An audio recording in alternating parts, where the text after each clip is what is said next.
Hello, everyone. I'm Leonel August Rodriguez, the VP of Business Development for Access Medical Labs in Jupiter, Florida. I'd like to thank everyone for joining us on another Access Live, where we bring you insight from leading medical experts. We do ask that all questions are submitted via the Q&A, as they will be answered at the end of the presentation. Today, we have a very special guest whose roots in the subject of hormone therapy run very deep. He represents the fourth consecutive generation of physicians who specialize in hormone therapy. He is a world-renowned speaker and the author of the bestseller, The Hormone Handbook. It is my pleasure to introduce to you, from Brussels, Belgium, Dr. Thierry Hertoghe. Thank you, Lionel. And I thank you, participants, to be there. I'm very honored to be able to talk to the United States through this channel. And I think the topic I will talk today is very interesting, I would say even fundamental for any doctor, not just people working with hormone therapies, but for everybody, because the treatments I will be talking here about make really a difference in the life of patients and of doctors. So even physicians are concerned by these treatments. So let me advance here and show you some of the slides. Aging, as it is thought, is something that is for a lot avoidable. Not totally. Scientifically, we cannot yet totally reverse or even stop aging, but we can do a lot to attenuate aging and to make the life of our patients better in our own lives. And so young adults age 30 are often untreated, despite they can already have some hormone deficiencies, milder deficiencies at that time. And you should consider a young adult as actually hormonally more or less sufficient, like a new, well-kept house. Now, when we age 65, this is my age, for example, you have actually, you could consider most 65-year-olds who are not treated with hormones as actually a house that is not well cared of, not repaired when something happens. And is this negligence? And I think it is. Once you know that there are treatments to prevent this, it is really worth to do something about it and relieve much of that aging that is there at age 65. And I'm talking about experience. And an untreated very old person, age 75, 80, is actually could be compared as a home that is ruined if that person is not taking treatments, nutritional treatments, dietetic treatments, and hormone treatments, or even stem cell therapy to avoid falling and collapsing. And I have, we could call that people who really age because they don't take any treatments, maybe that's severe negligence, because there are so many treatments that we're able to do now that it's really worth to consider being treated and following the treatment and doing everything you can that these treatments work well. There's very important, the diet is quite good to have that. So what is actually good and poor health? Good health is like a young person, energetic, but young looking. So if you look younger than your age, you're healthier than the average of your age. Ideal is to look like a 20 or 30-year-old. Then your health is probably very good. Poor health is with an outlook of a person that looks tired and is also older looking. Older looking shows that there's a lower level of health. And there's no reproach. If you look older, okay, that's so. But why not start now doing something so you can feel better and have really a better life that is a quality life. So hormone therapies, what can they do on aging? Well, we know that there are aesthetical therapies. They're efficient for the outside. And I'm for aesthetical therapies. If you want to look better, why not? Look better. but they only reverse the external physical aging and in a rather superficial and artificial way. But still, it's acceptable. So they treat the external consequence of aging. Hormone therapies, actually, they go further. They reverse mental, inner aging, external aging, and so they reverse actually the total aging, or at least attenuate aging. And so they treat actually the cause of aging, because in my belief and in my experience mainly, the most important cause of aging, at least that we can treat, are hormone deficiencies. And this is an essential adjuvant to aesthetical medicine. I would even say it has priority to aesthetical medicine, because many aesthetical procedures will not be necessary once you're on hormone treatment. You look better. Also, it works on the external aging too, these hormone therapies. So an older looking adult is a hormone deficient adult. And what about reversing aging, rejuvenation? This is a taboo word. Since many years before, any doctor that used the word rejuvenation, it would look like a person who's not serious. But seriously, hormone treatments can at least partially reverse aging. And it's really important. For example, this is a hormone sufficient person in youth, although there will be already mild deficiencies in a 20, 30-year-old.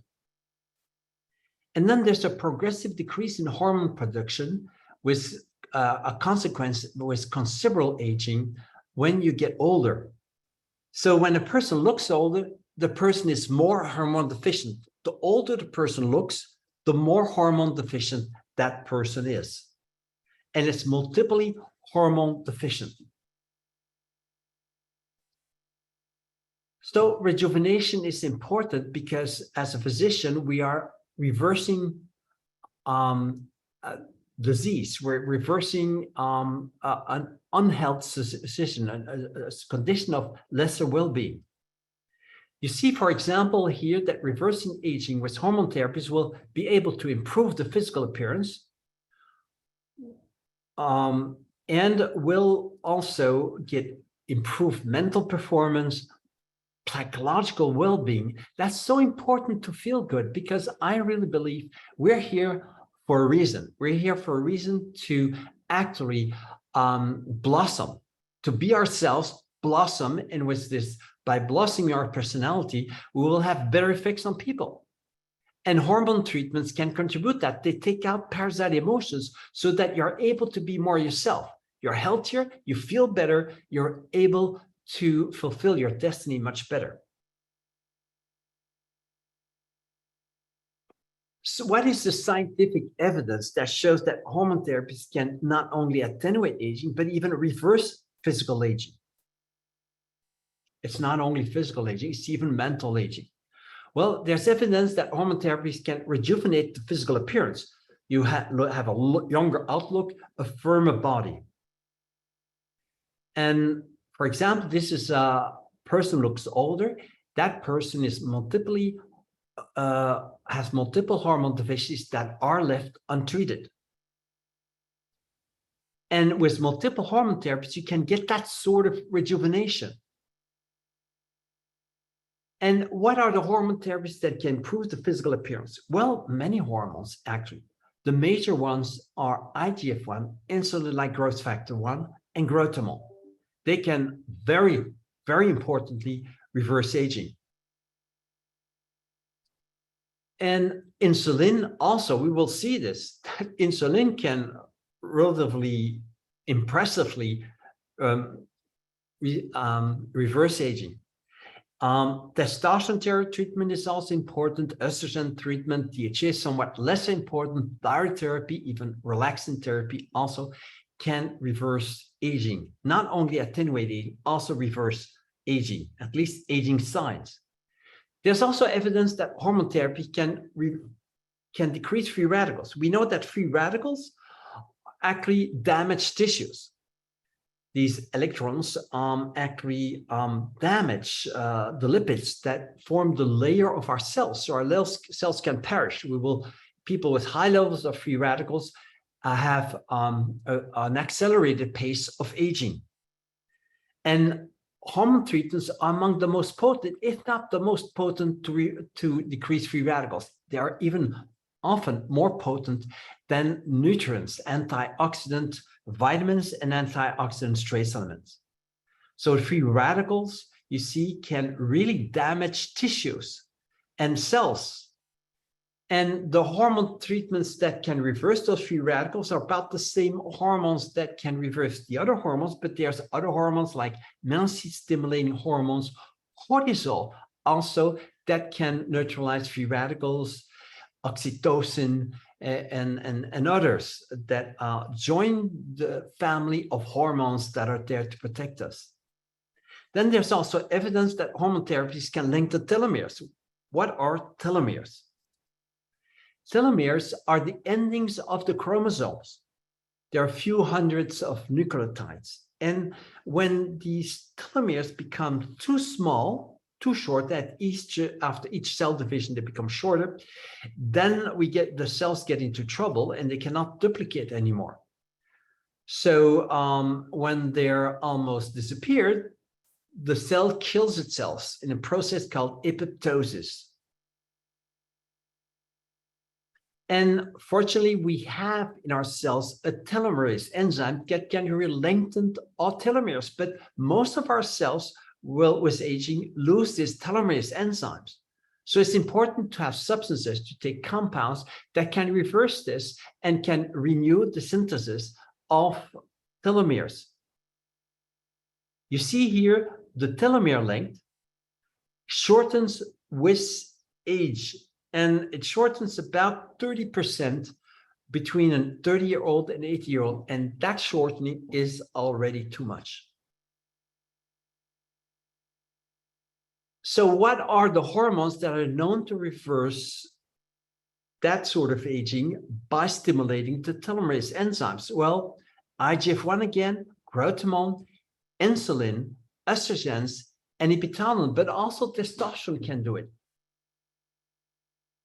And so there's also evidence that hormone therapies can reverse atherosclerosis. We know that atherosclerosis is the aging of our arteries. Here you have an artery with a very thick intima media. The inner wall of the intima media thickens with age, and that is atherosclerosis. This is in the carotid arteries of the neck. And if you give a hormone treatment, some of those hormones can really shorten and make this intima media like that of a young adult. It's renewed. So we can reverse atherosclerosis. It's not an inevitable process, and it's not an irreversible process. It's reversible. And I would even say highly reversible. And you see, for example, I had the fortune of checking my carotid arteries around age 50, and I was far below even the lower 5% values for my right carotid artery. And for my left carotid artery, I was in further below. So I was at really a very good level, even for a 20-year-old. And I attribute that to the fact that I was taking growth hormone and sex hormones, because they have a protective effect. I'm not so sure that at age 65, they are so good, I should check them again. But anyway, it does show that that can make a difference, because basically my father died at 72 years of age, my grandfather at 77 years of age. So I could say that I don't have the genetics, but the genetics, we can do something. We can reverse that by correcting the hormone deficiencies that genetic deficiencies give. And these are the hormones that can reverse atherosclerosis, including insulin, growth hormone, IGF-1, but also thyroid hormone, testosterone, estrogens, and DHEA. There's evidence. That means there's scientific studies, and I've collected most of those scientific studies. I can tell you where I have an overload of scientific studies. And there's evidence that hormone therapies can improve functional parameters, can improve your eyesight, I inject growth hormone and IGF-1 with calcitonin around the eyes, so as vasodilators, and I can reverse the aging of my patients, including mine. So eyesight, hearing, you can put hormones in the ears. Work performance can be improved, physical activity. And this is the mesotherapy gun that I use actually to reverse wrinkles, and I inject it all over the face, and it really gives good results. So these hormone therapies can improve the vision within 30 minutes, and it stays there for several weeks, even and months, to have a better vision, and the color vision, the contrast improves with this therapy, with hormone treatments. It's unbelievable. I'm so passionate about this medicine because we can do a lot. We can not do everything. So don't be too euphoric about it. But basically, with science, you can do something that makes difference for the patients and for yourself. You can also have this blurred vision that can improve to being more clearly. You can see about 2 lines down after 1 session of this sort of mesotherapy. And you see here, mesotherapy, that sort of contrast you're able to see, while you only could see that half an hour before the session. These are the hormones can then reverse function disorders, dysfunction, including aldosterone for hearing loss, for example. And there's then evidence that hormone therapies can also increase the lifespan. I'm working on this and it's really, really very promising. And it's not only promising, the facts are there. They do help to extend our life.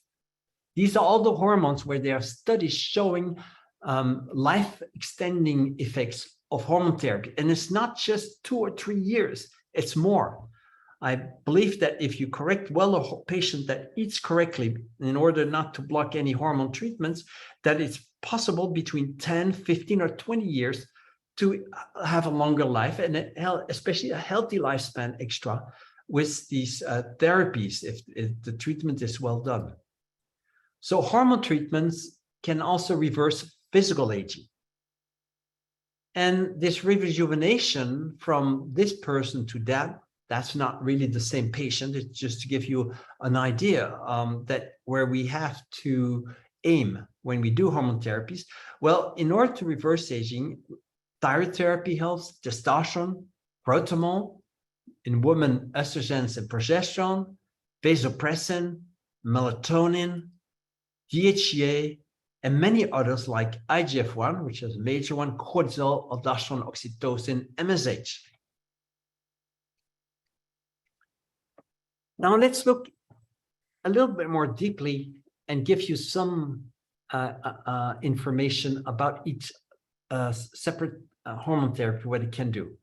So the most used thyroid treatment in reversing aging are thyroxine. Synthetic T3 and T4 is more potent, I can tell you, and even more potent is desiccated thyroid to reverse aging. So I myself take desiccated thyroid for my treatment since very long, actually, since my childhood.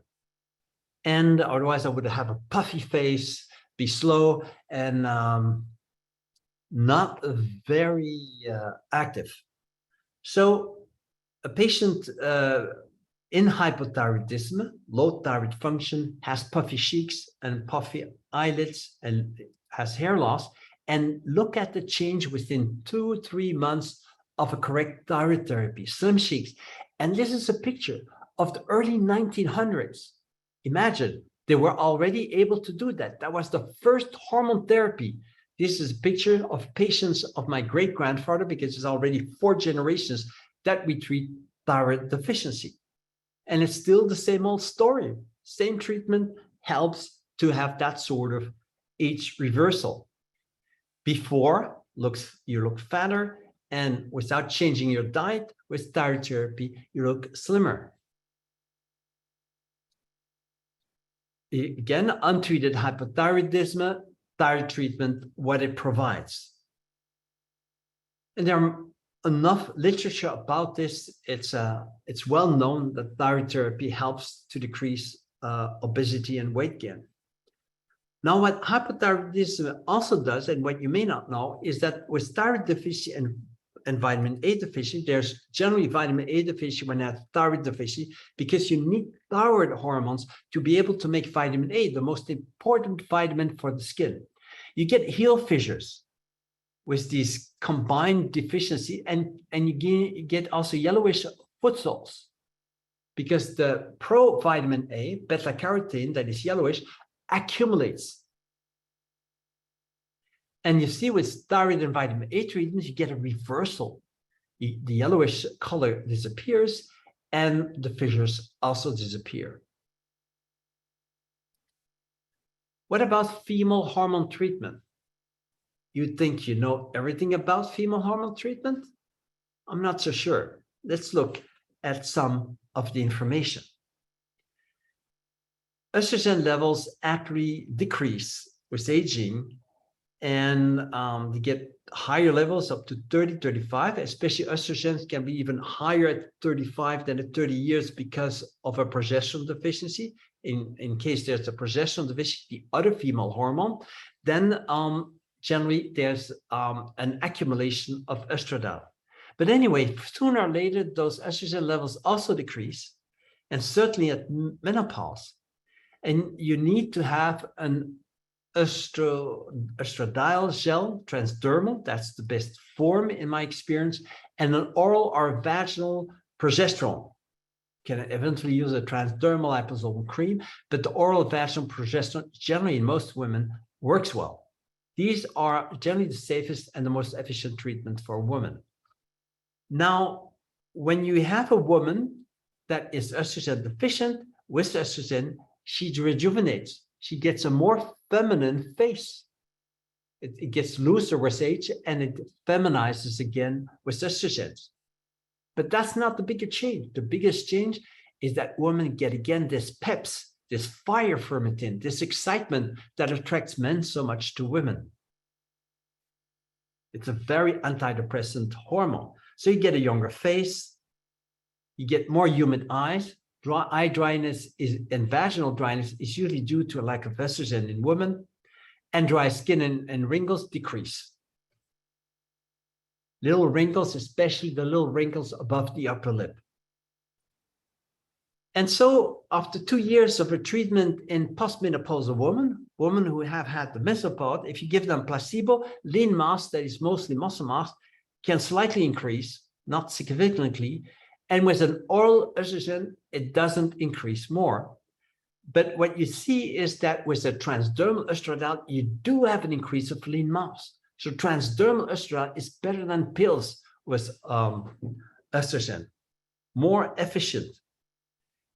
And the fat mass with oral estrogens compared to placebo, it increases with age.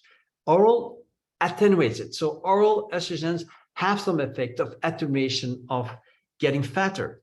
But look at transdermal estradiol, that decreases the fat tissue. So it increases the muscle tissue and decreases the fat tissue. That's with transdermal estradiol. So the choice of the right estrogen treatment is fundamentally important. And so you have enough references on it.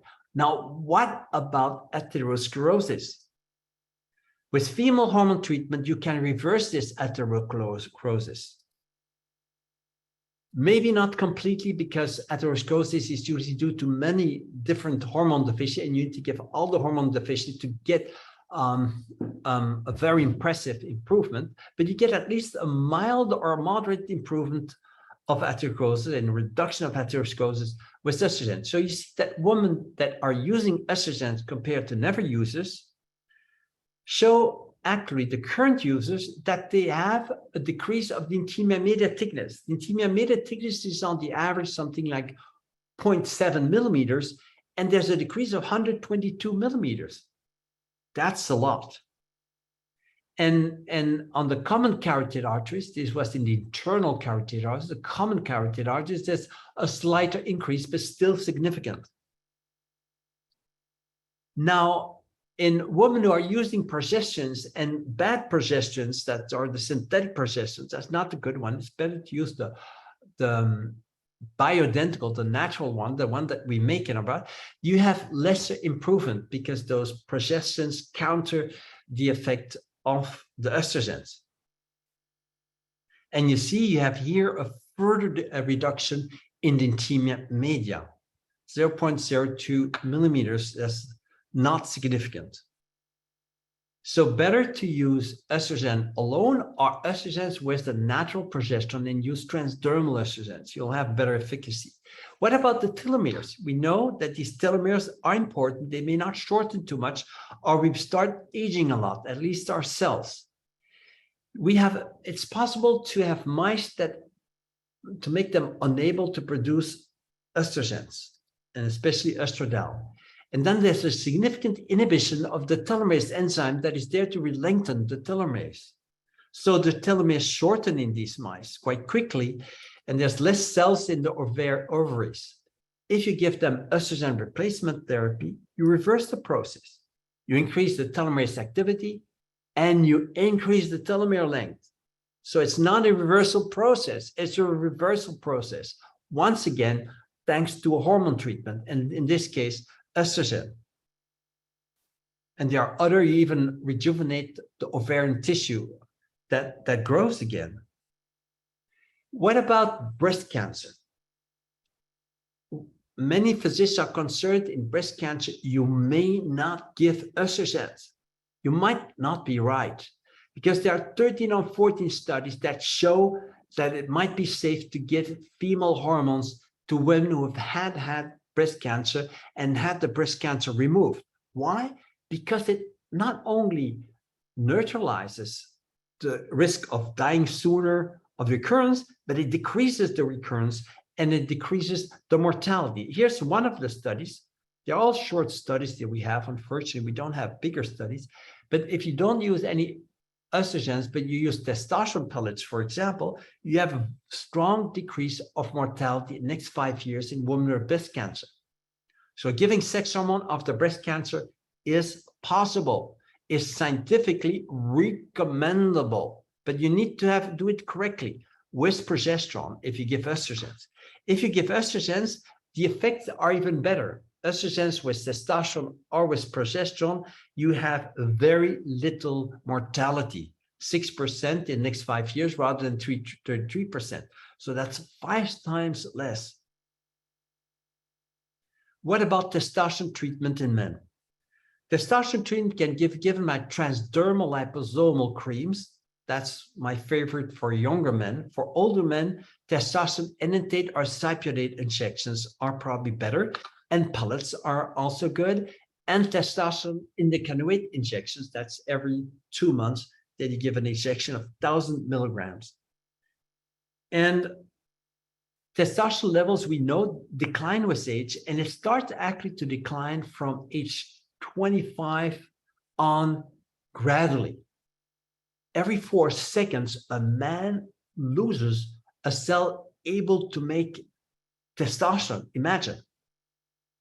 So there will be sooner or later, and it's rather sooner than later, testosterone deficiency. So you see that men with testosterone can rejuvenate. The eyes can be more humid.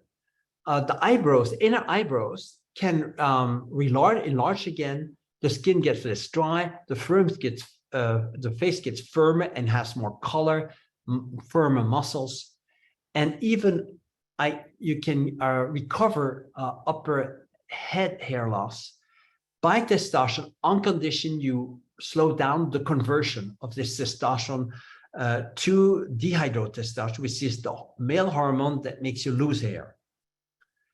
So testosterone treatment before and after, when you give testosterone, you get a more muscular effect. But there's one condition. You need at the same time to do exercise. And then it works well. Testosterone needs exercise to improve muscles. Here are references. There's enough references about that. Look here. A testosterone derivative, oxandrolone, has been shown to increase the length of the telomeres in patients who are very sick, who have severe anemia. They are receiving male hormone to reverse the anemia because the testosterone or testosterone derivative reverse the collapse of the red blood cell production. So there's more red blood cell production with testosterone. And when such a long-term treatment is given, you have a substantial increase of blood cell production. So that's good. But you also increase the telomere length in those blood cells, not only the red blood cells, but also the white blood cells and platelets. Now let's look at another treatment where there's a lot of controversies, but probably the number one hormone to keep in our body, otherwise we die. If you don't have this hormone, you die. This is actually within 24 hours. Me too. I would die if I wouldn't be able to produce cortisol and I don't take cortisol. So let's look at this cortisol treatment. You can give hydrocortisone, bioidentical cortisol, or you can, these are tablets that look like that. And the main effects is that they really provide psychological effects that are stronger, more energy. If you need more energy, you need the bioidentical cortisol or hydrocortisone. These are synonyms for the same molecule. It also increases stress resistance, improves your blood pressure better than synthetic derivatives. So bioidentical have better psychological effects. You can, of course, give also synthetic derivatives, but that's more when there's inflammation. And with age, there's the decrease in cortisol secretion, about 20 to 30% decrease of secretion, but there's even a more decrease of anabolic hormones. So you're relatively unprotected. You have an imbalance there. But anyway, there's a deficiency that needs correction. And so look at centenarians. When you look at centenarians, there's a hollow face and pigment spots all over. Those are typical signs of cortisol deficiency, and they decrease or even disappear, but with treatment. Hollow cheeks also is a typical sign of low cortisol, and you get fuller cheeks with the hydrocortisone treatment. And irregular pigment spots, you see here, also typical, and with treatment, glucocorticoid, you reverse and decrease this. Why is there more pigment spots when you're cortisol deficient? Well, because in cortisol deficiency, the pituitary gland says, hey, that's not good for me. I need to stimulate the production of cortisol, and there's much more ACTH secreted to stimulate the adrenal glands above the kidneys to produce more cortisol. But because of ACTH also is a pigment hormone, you become more brownish. And in presence of cortisol deficiency, you actually have irregular pigmentation spots. But so you have a brownish color with irregular pigmentation spots, typically due to the excess of ACTH in presence of cortisol deficiency. Also, pigmented knees can be reversed with glucocorticoid treatment. So references and references and references and references and references. These are really treatments that are much more scientific than most pharmaceutical drugs, because these treatments are investigated since decades, and some even more than 100 years, such as thyroid hormones. So growth hormone treatment is another treatment, and a really major treatment. Growth hormone treatment is given through injections. You have a cartridge, and with 5 milligrams, 10 milligrams, and you inject like this way by extending the skin. Don't pinch the skin when you give a subcutaneous injection of growth hormone. And you see that growth hormone levels decline. You have age about, normally, actually the secretion is more important at adult age. There's a peak level here. And then it declines quickly. Age 40, you have less than 50%. You at age 20 or 25. Imagine how quick. So this is one of the quickest decline of hormones. So at age 30, most patients need it already, or at least at age 35. And it's a very important hormone. It did change my whole life. I became not Superman, but at least a better, more efficient model of myself.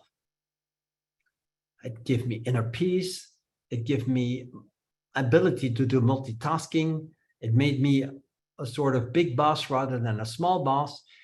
And mostly really gave me a feeling of freshness and of energy and recovery. So this is a patient before, one of my first patients, and looked at change within 2 months of growth hormone and 4 months of testosterone. But most of the efficacy here is due to growth hormone. See the face firmer, and the eyelids also less droopy, and 2 times more hair volume. But that wasn't the biggest change. The biggest change was actually much more energy in this patient who was exhausted before. And you see the sagging cheeks, and with growth hormone treatment, what the change, firmer cheeks, typically. This is the physical sign that is that responds the best to growth hormone treatment. Other symptoms, deeply wrinkled face decreases a lot, only a little 25% does not improve. Eyelid ptosis, that's droopiness of the eyelids, also improves with the treatment after 2 to 6 months of treatment. And sagging cheeks, wow, really much recovery. So 1 in 4 does not respond well, but 3 in 4 do respond well on all those physical signs. Loose skin folds under the chin, improves with treatment, etc. And look what untreated growth hormone deficiency provides. 2 years of growth hormone treatment, look at the change. You know, we are really lucky to live in this period. So much is possible. It's not true that everything's going wrong. There's a lot going right. And why not use what's going right for your own use? And then, if you're a physician, for the use of your patients. But try always to treat yourself as a physician, because you learn much with this.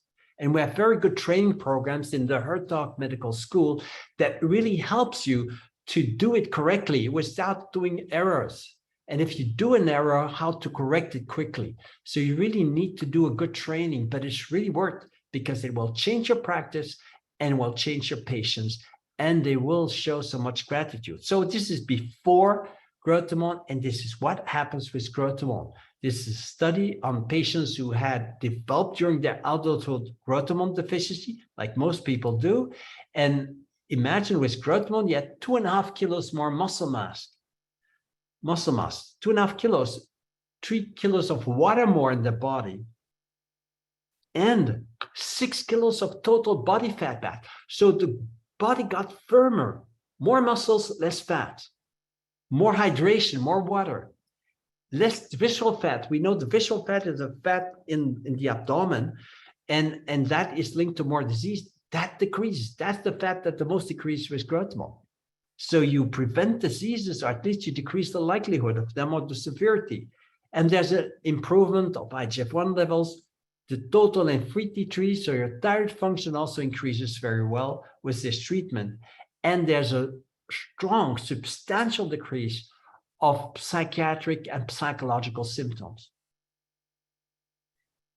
And look at the nails. This is a nail that is growth hormone deficient before, those longitudinal lines. And with treatment, this is the change we have in 9 to 12 months. And again, here you have references, etc., that confirm and reconfirm the efficacy. Now let's look at atherosclerosis, the aging of the arteries. You see, growth hormone treatment can also reverse it. It's even the #1 treatment that is the most potent to reverse atherosclerosis. So these are adults with childhood onset growth hormone deficiency. They are smaller. If they never had growth hormone during their childhood, they're dwarfs in certain sense, or smaller adults. And when if you check the carotid arteries, they age quicker. And with 15% increasing thickness of intima media thickness. And if you give growth hormone treatment, you decrease that, you normalize actually the situation. And what about IGF-1 treatment? IGF-1 is not the same as growth hormone, but it has very similar effect and actually it executes most of the effects of growth hormone. So growth hormone in the liver stimulates the secretion of IGF-1, and many of the effects of growth hormone are through stimulation of IGF-1. But at age 50, something happens. It doesn't work anymore so good. And you need to supply also to your patients IGF-1 if you have that available. And this is daily subcutaneous injection of IGF-1. In the United States, you have also long-acting IGF-1, which is 10 times more potent. So you give in milligrams, 10 times lower dose to have the same efficacy. And what about the telomere length? You know it shortens with age. And this study in Swedish men, and it showed that men who had high IGF-1 levels in their serum actually had decreased risk of having telomere length that was small in the lowest tertile of telomere length.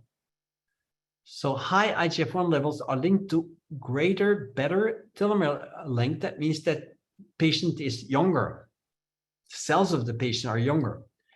And another study in Italian adults here showed that higher IGF-1 levels were also linked to increased telomere length. So IGF-1 keeps you younger. And you know that centenarians up to the age of 105 have telomere lengths of adults of age 20 to 30 years, normal adults, imagine. So that's probably one of the reasons why people become centenarians, because they have increased telomere length. And centenarians, active centenarians, also have higher hormone levels. So that's why they can keep their telomere length longer and live healthier. Because centenarians are usually people that have been much healthier than other people. They develop up to 10 times less coronary heart disease, imagine, than 20-year younger patients of 80 years. So the telomere length in a normal human somatic cells, you have telomeres range from 5 to 15 kbs. And for each standard deviation increase of IGF-1, you have 2 standard deviations below the average, 2 standard deviations above the average. Well, for each standard deviation increase, there's 0.8 kilobytes of telomere length more. So it does make a difference. Try to keep your IGF-1 levels high. Now, also interesting is that IGF-1 can do something very special. You put it in your ear, and what happens is it can decrease sudden hearing loss that did not respond to glucocorticoids in humans. It's more potent than glucocorticoids to reverse sudden hearing loss. It regenerates the hearing system. And another study showing local injections of IGF-1 or has shown to reverse also sensorineural hearing loss. That's the hearing loss we have with aging. Sudden hearing loss, the hearing loss you can have when you go to a rock concert. So much noise. And ear drops of IGF-1 in the ear, I have tried it in patients, decrease also this age-related sensorineural hearing loss. It's unbelievable what is possible to do. It's not a miracle, just scientific application of what is possible. In mice also, it improves the hearing, IGF-1. When you inject in the ear of mice, it decreases the hearing loss caused by ischemic injury, lack of blood loss that leads to hearing loss. It also reverses the hearing loss caused by antibiotics. We know that certain antibiotics like gentamicin may cause hearing loss. Well, then there is also vasopressin, that's the antidiuretic hormone. And the treatment is given by synthetic derivative called desmopressin. And desmopressin tablets look like this. Or you can also give an intranasal spray, but I prefer the tablets that you put sublingual. They work better sublingual than if you swallow them. Even the ones that are made for oral use them under the tongue and let them melt. They melt quickly, and it's better absorbed this way. And vasopressin, when it's deficient, gives little folds in the skin, a lack of water. Also, this orange peel that you see here is actually dehydration, lack of water in the skin. Vasopressin keeps that. You don't need to give Botox. You need to give actually what is causing this dehydration, the lack of vasopressin. Give desmopressin. And here you see desmopressin. It goes much better. The skin smoothens. The deepness of the wrinkles goes away. And then there's also insulin treatment. The belief that insulin is only for diabetics. No, it's not only for diabetics. And you see, for example, in children that look insulin deficient, and this is one of the first pictures of the use of insulin by Dr. Banning. And Dr. Banning gave that to his patient and look the change. What a change. And look this, same patient. Wow, emaciated. Look here, the change. Insulin therapy. Wow, much more beautiful. How much older people are not like this before? And that's the change you can obtain with very small dose of insulin, because it improves the amino acid absorption. So if you eat protein, if you eat meat and fish, you finally absorb well the amino acids from them if there's enough insulin given just before the meals in very small doses.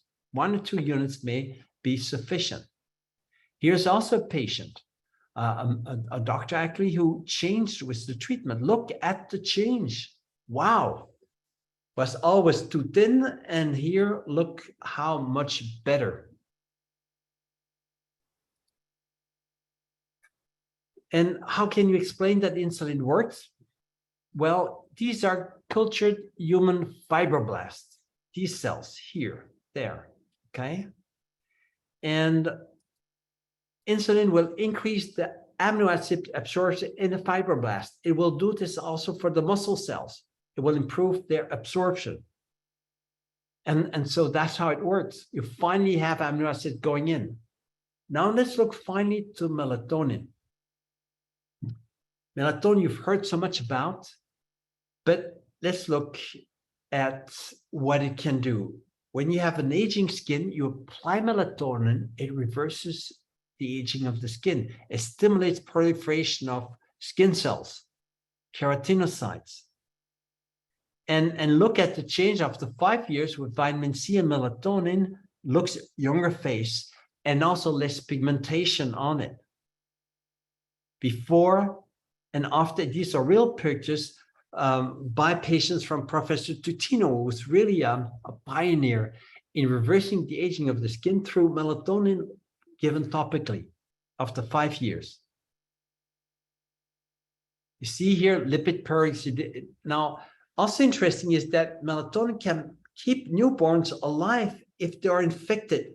Many of those newborns die if they're infected. This is a study on newborns and in sepsis.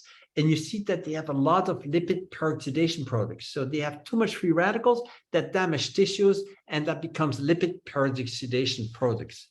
So these are children that get damaged.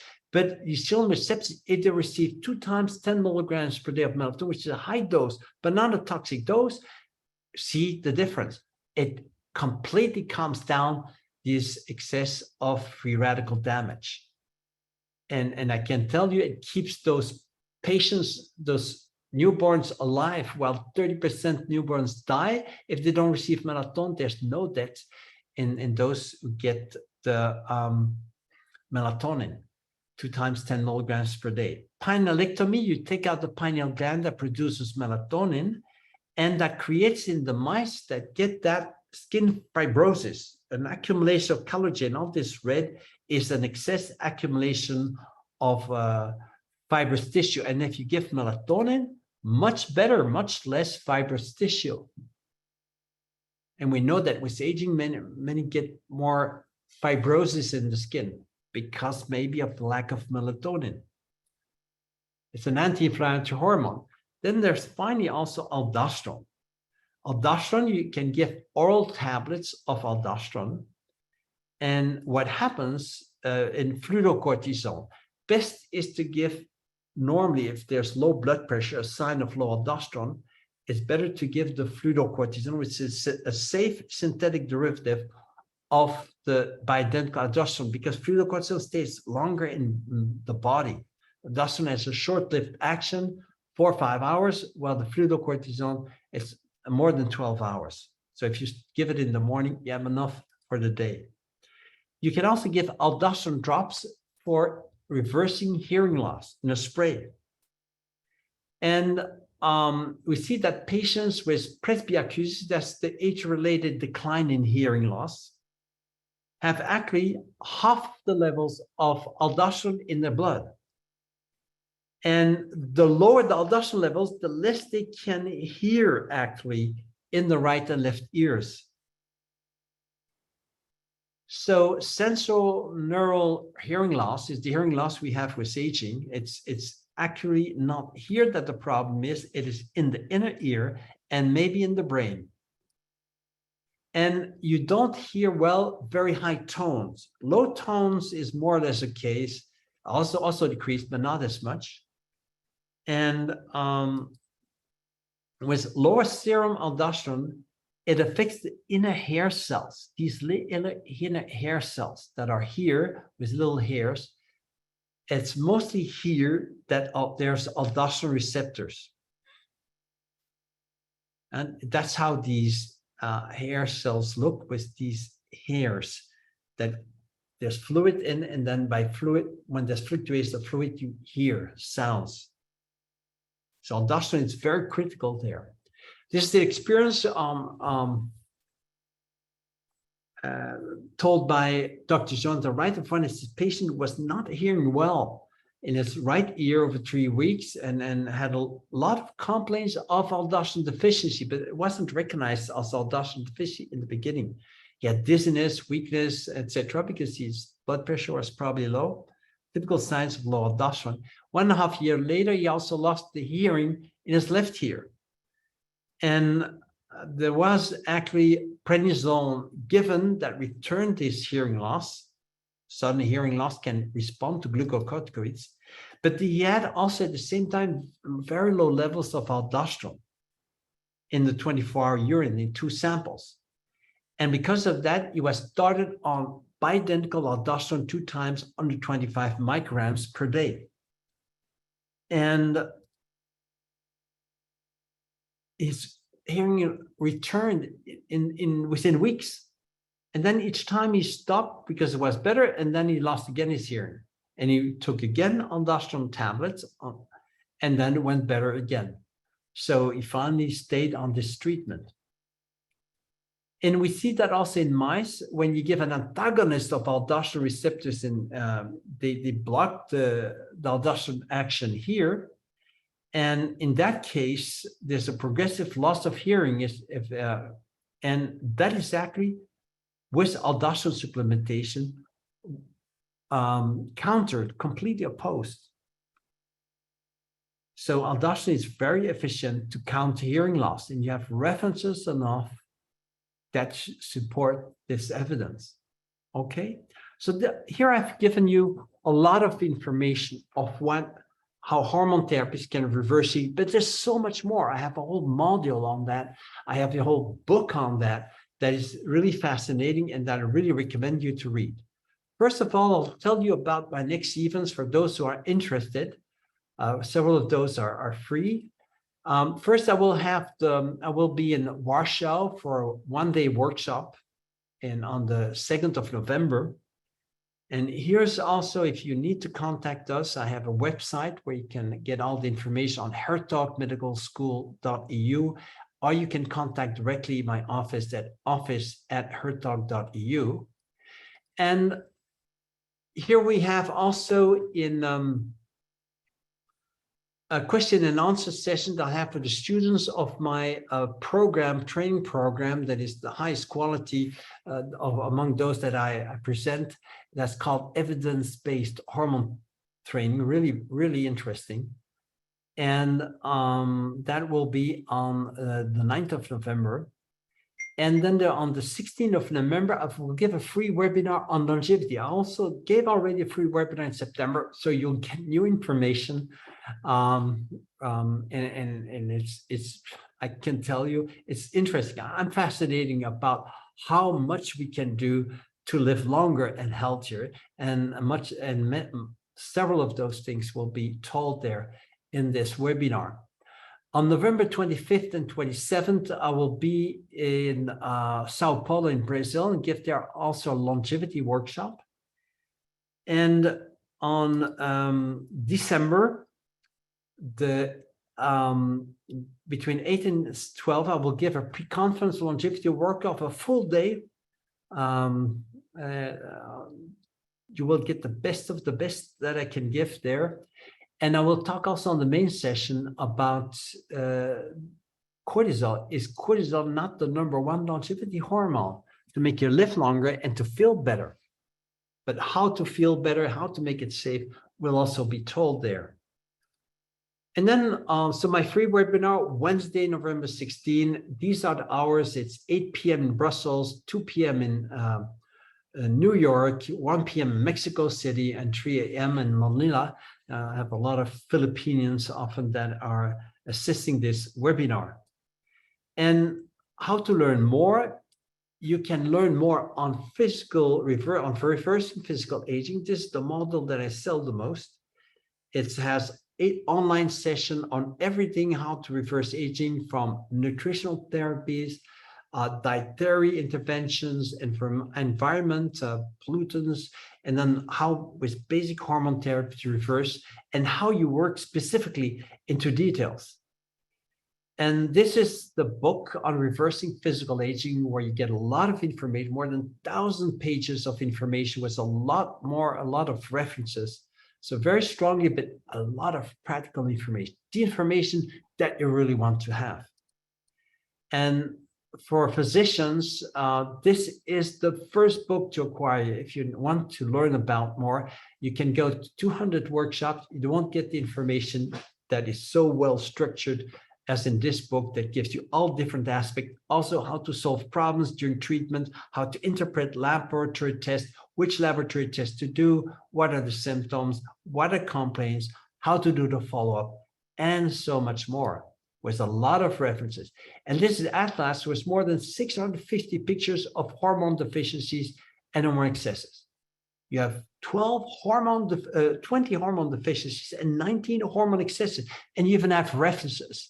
So it's solid work, interesting and fascinating. I'm fascinated by all that information, I can tell you, really helpful. And this is the book on testosterone, where you learn everything you ever dreamed of, very updated. Also how to reverse prostate hypertrophy, how to treat prostate cancer patients, men with prostate cancer, with testosterone therapy safely, and so much more, how to increase female hormones in men, and how really to give any type of treatment depending on how the patient is. You can also get this information going to Hertoghe Medical School and get that information. You have also the patient hormone handbook for patients, that is more reduced form, the hormone handbook on 10 hormone therapies, but a lot of nutritional therapies. And then one of my favorite books, probably the least expensive, but still one of my favorite, oxytocin. Everything you ever want to know in oxytocin, also good for the general public. And then special thanks to Access Labs. I think they're doing a good job in this anti-aging world, in hormone therapy. They have very good tests.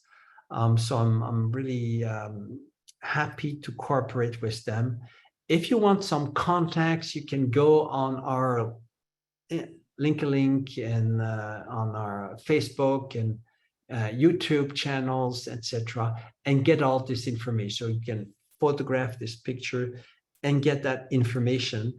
And if you want really specifically, you can go on this hertogheoffice.eu email, or you go on the website, Hertoghe Medical School. Good. I think we can go to questions and answers. Especially want to thank you for paying attention and being there. Lionel, I think it's your turn now to introduce maybe the question and answers and give the questions that they are. Absolutely, Dr. Hertoghe. First and foremost, amazing lecture, super educational. Wanted to thank you for that. And we do have quite a few very interesting questions in the Q&A. So I'll start with this one. I found this one to be very interesting. In your personal opinion, right, is it ever too late? Is there an age limit in which an individual should start growth hormone therapy? Yeah, the levels really decline a little bit too much from age 30 on. So you don't need to wait to age 50 or 60 to get treated. You should treat yourself if you want really optimally between age 30 and 35. I personally started to have a deficiency at age 31. I wasn't aware of, but had all the symptoms.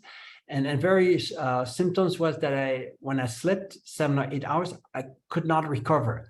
Other symptom is when I walked a lot, I had pain in the foot because it was collapsing, actually, the sole of the foot.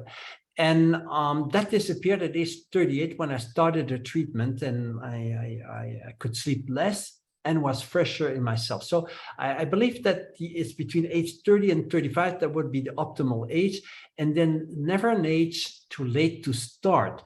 Of course, if you're dead, it's too late, but you can maybe put later the day you will die just by taking a treatment on time, because most of the studies that show life-extending effects with hormone treatments seem to be linked to growth hormone and IGF-1. Excellent. Since we're on IGF-1, what would you say you've seen the side effects of an IGF-BP3 level greater than 4,000 micrograms per liter? Yeah. So there's growth hormone cannot be checked in blood because it's not secreted during the day or very little. You only have a peak of growth hormone at night. So to test for growth hormone activity, you test an effect of growth hormone, and that's the effect of stimulating the production of IGF-1 in the liver. But IGF-1 is transported in blood with a binding protein for 65% of it. The major binding protein that transports it is called IGF-BP3. So there's a ratio between IGF-1 and IGF-BP3. And ideal levels of IGF-BP3 should be 3,000 and not 4,000 or more micrograms per liter. And the IGF-1 level should be about 10 times less than the binding protein, around 300 for men and 250 in women, micrograms per liter. So that ratio is important. But if you have a good level of IGF-1, but a too high level of IGF-BP3, actually there's not much IGF-1 getting into target cells, because too much IGF-BP3 keeps the hormone in blood, and you don't have. So you need to have a good ratio that is in like 300 IGF-1 to 3,000 IGF-BP3 in micrograms per liter. And you need to have in women slightly less IGF-1, but basically. So higher IGF-BP3, 4,000, 5,000, or even we see 6,000 or 7,000. And then the normal IGF-1 shows that there's a deficiency. There's not enough bioavailable for the target cells. So you really need always to do the two measurements to be sure you're able to make a good diagnosis. Absolutely. So let's say in that same scenario, right, you have that 4,000 or higher IGF-BP3, right, and a very low IGF-1 level. How can someone increase that IGF-1 level without using exogenous IGF-1 or mecassermin? Well, one of the ways is just to give growth hormone. Before the age of 50, often it is enough to give growth hormone to stimulate the liver, the production of IGF-1. But growth hormone doesn't work alone. If you don't eat enough amino acids, you cannot produce IGF-1, which is a protein that needs amino acids so you cannot produce enough in the liver. So the first thing is to have a good food, and then not an inflammatory food, because many people eat sugar, sweets, grains, and then your intestines inflamed. So even if you eat enough proteins, it's not well absorbed. So you need to go on what is called the Paleolithic type diet. That's a diet of our ancestors based on fresh fruit and vegetables and meat cooked on very low temperature or not cooked and eaten raw. And with that, usually the inflammation gets down, there's easier amino acid absorption, and you can produce more IGF-1. So the two major things is to give growth hormone and to increase amino acid intake by increasing meat intake. And that's important. Now, I have patients who were not able to pay growth hormone and were very thin. Lack of growth hormone and the muscles were very small. And I gave insulin, which is extremely cheap. And small dose of insulin made miracles. Complete resuscitation. The person was always in her bed, no muscles, very thin, got on 6 kilos of weight, which is about 13, 14 pounds of weight, and half of that was muscles. And she could not only get out of her bed, but she'd go back to work, a full-time job, and walk about 6 kilometers per day, which is really long. It's something like a little more than 4 miles. So basically, you can have miraculous effects by other hormones that can stimulate IGF-1. IGF-1 can also be stimulated by testosterone production. And so there are other ways to do it, but ideal is to check in each patient what is hormone deficient, and then to correct the hormones that can increase IGF-1 because they are deficient, not if you have good levels. Absolutely. And in your experience, would you say that you found, or are there any risks for giving a patient growth hormone or IGF-1 to those patients that have a higher CTC, a circulating tumor cell? Yeah, so studies have shown that patients with severe growth hormone deficiency have actually an increased risk of cancer that is 2 to 4 times higher than normal. And when you provide to these patients growth hormone treatment, which increases the IGF-1, that you normalize their increased cancer risk. It becomes normal. It doesn't become better than normal. It does in some studies, but basically you normalize. So it's very safe. There are some controversies about a link between high IGF-1 levels and more breast cancer. However, the tumors of the breast cancer tumors, even prostate cancer tumors, are able to produce IGF-1, meaning that it's not a cause, but a consequence. So it's a marker. If you have a person who doesn't have much muscles and there's a lot of IGF-1, suspect there's a tumor secreting IGF-1, and that's a marker, and then you can intervene on time. And all that normalizes with treatment. So you also see that in breast cancer patients, they have, for example, if they get breast cancer and if they have high IGF-1 levels, they basically have a less malignant, less dangerous tumor with less lymph node invasion, with less local invasion, with less malignancy, quickness of proliferation. So basically, it's quite safe, and there are several studies that show that patients with tumors have low IGF-1 levels, especially cervix cancer patients. Women with cervix cancer have 4 times more risk of cervix cancer if they have low IGF-1 levels. Glioma patients with brain tumor have lower IGF-1 levels. So basically, it's very important to personalize the treatment and check if the patient has deficiency. That's not healthy. You don't need to overdose. You need to give a normal dose that corrects the deficiency, not more. And that is known because the feet swell up, the hands swell up if you take too much. And if you do that, the ratio benefit risk is really positive.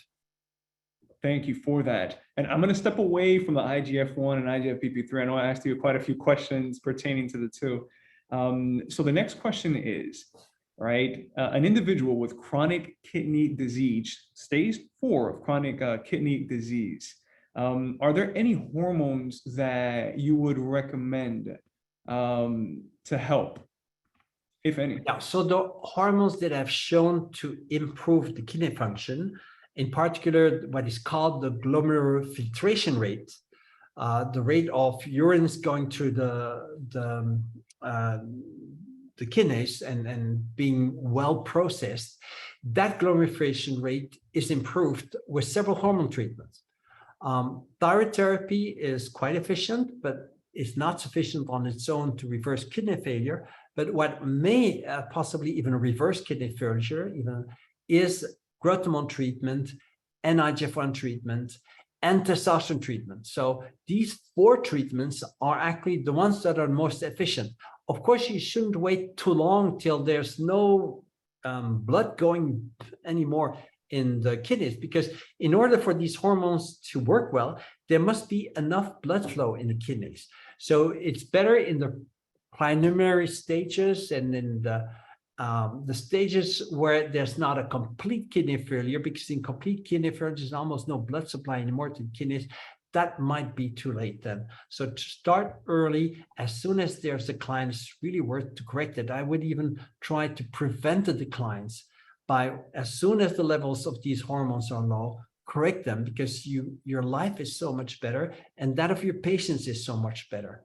And don't wait till you get kidney failure and heart failure, because all these hormones can help, but it's more efficient to make that you don't get these problems, at least not on an early age. Absolutely. And 2 more questions I have here for you.